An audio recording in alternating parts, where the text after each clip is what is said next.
Hello, everybody. I'm sorry that I can't be there in person today. I scheduled myself to be part of a charity hockey tournament to raise money for leukemia and lymphomia, and I failed to realize that you had a later start time for your service. So thank you for being flexible and letting me share the word with you in this way. The title of today's message is Pray and Never Give Up.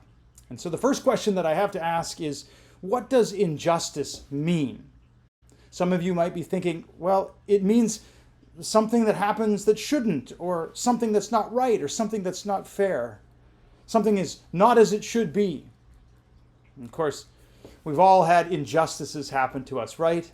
You're probably thinking right now of some dirty thing that happened to you at some point. I remember when I was I think 15, 14, I had my first paper route, my first real job.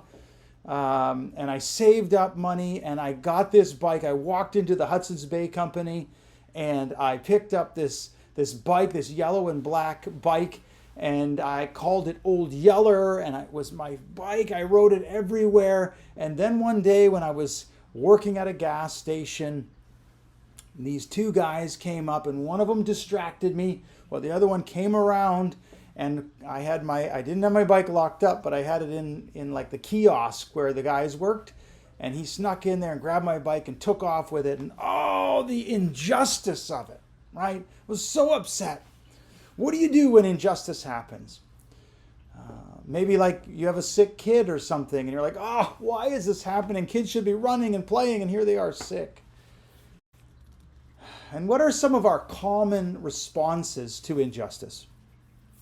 Think of some.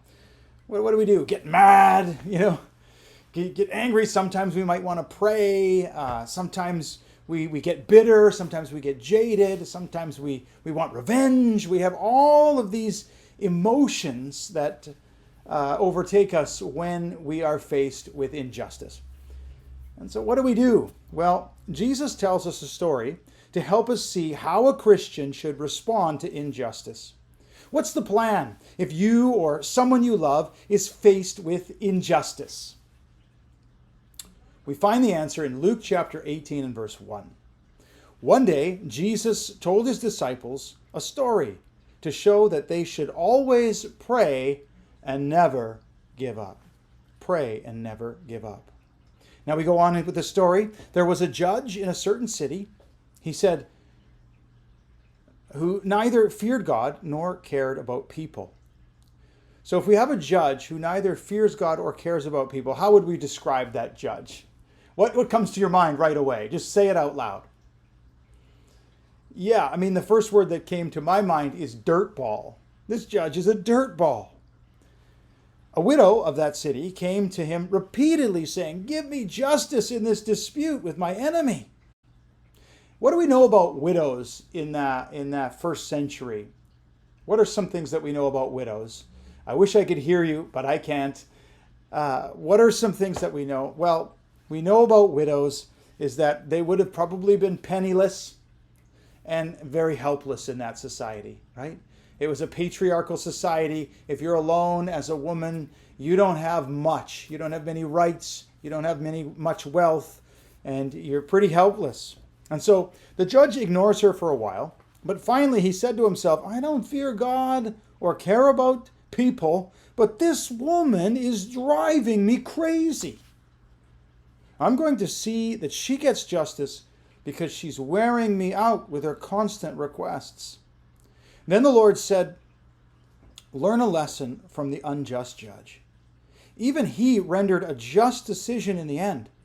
So don't you think God will surely give justice to his chosen people who cry out to him day and night? Will he keep putting them off? I tell you, he will grant justice to them quickly.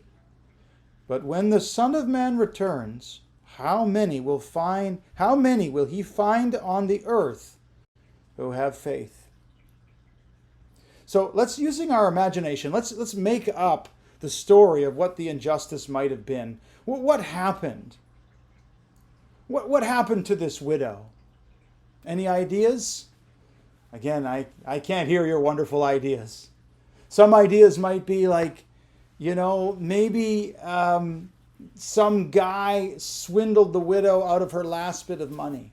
Maybe somebody extorted the widow to such an extent that she had to, was being forced to sell her child into slavery, which was a very common thing that had to happen in those days. Whatever it was, she was being horribly taken advantage of. But then the question is, why is the judge ignoring this widow who has a very real need for justice? What's the answer? The judge was a bribe judge. It was a bribe situation. The judge was a show me the money judge. That's what he was. Is God like that judge? What's the answer? No. He genuinely loves you and he wants to help.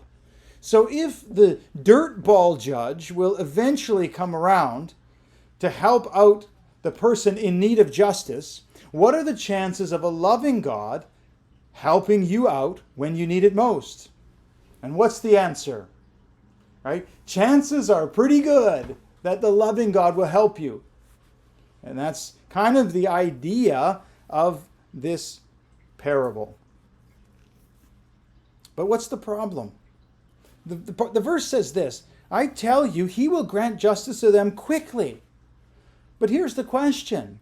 Does God help us right away whenever we talk to him, whenever we ask him for justice? Does God fix our injustices the moment we ask him? Does God help us quickly?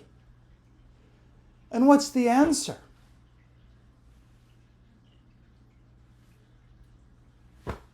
So, is this verse a lie? All the smart people who write the Bible's commentaries tell us things like, quickly doesn't mean quickly in this situation. Quickly means next on the eschatological calendar. Do you know what eschatological calendar is?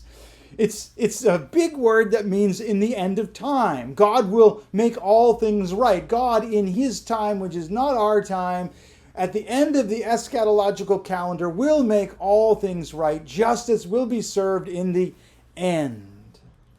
But is that super encouraging?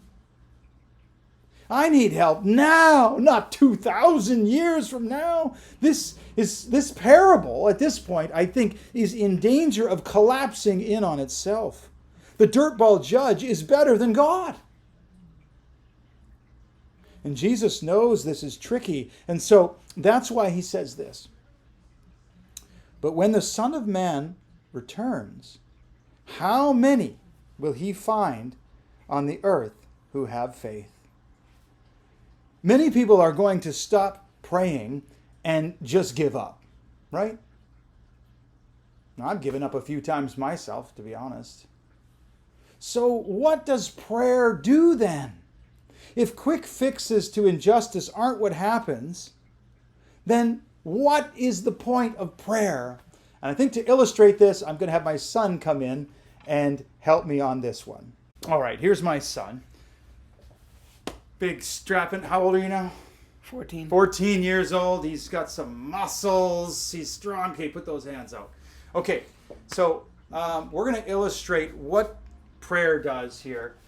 Now, let's see. These books here are examples of injustices. What's an injustice, Darby? At school, maybe. Cheating on a test. Somebody like somebody does something bad to you, like an injustice to you. What would be an example of that? Somebody punches me in the head. Someone punched you in the head. That sucks. What's another one? Somebody cheated on a test. Yeah, and somehow you got blamed for it? Yep. Rotten injustice. Here's another injustice. Someone stole your bicycle. That stinks. And then there's all sorts of other injustices. Of course, you in the crowd are thinking of some injustices. Here's 3 more injustices. Whoa. Hang on. What in the... What's happening here? You just can't deal with the injustices. And then all of a sudden, it collapses in on you. Thank you, son, for your help. I appreciate it very much. Okay, so what is the purpose or the point of prayer if justice is not served right away? Well, in short, I like to think of prayer as burden transfer. Burden transfer. So we have all of these injustices that we have to carry in life, right? And all of us have them. Whatever the jerk that cut us off on the way to church, the terrible thing that happens to my child, this and that, we all have injustices, right? And we can hang on to these injustices and let them weigh us down. Or we can take those injustices and say, God, I hate this injustice. Please help me. Please take care of it. And it transfers the burden onto the shoulders of God, who can take the burden for us. And so we are not supposed to, in this passage, we're not supposed to give up on, right? Don't lose heart. Don't be discouraged. Don't lose hope. Don't faint. Don't quit. It says pray and don't give up. Don't lose heart. But what is it that we're not to give up on? Well, I think it's three things. The first is don't stop praying. Don't ever stop doing burden transfer, right? Whenever your life feels terrible because of some injustice, take those injustices and give them to God constantly. That is burden transfer. The second thing, I think, is don't stop believing in a good God. In the first century, we had paganism where the gods were petty and mean, and you had to appease this god so this god wouldn't get you. This is sort of the backdrop of the world that the first century Christians lived in. And I think what Jesus is trying to teach his followers is don't stop believing in a good God.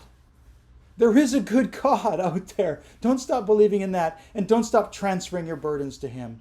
And the third thing is don't stop trying to get justice, right? We do what we can on this earth to make wrongs right, especially for the weak. That's what we as Christians do.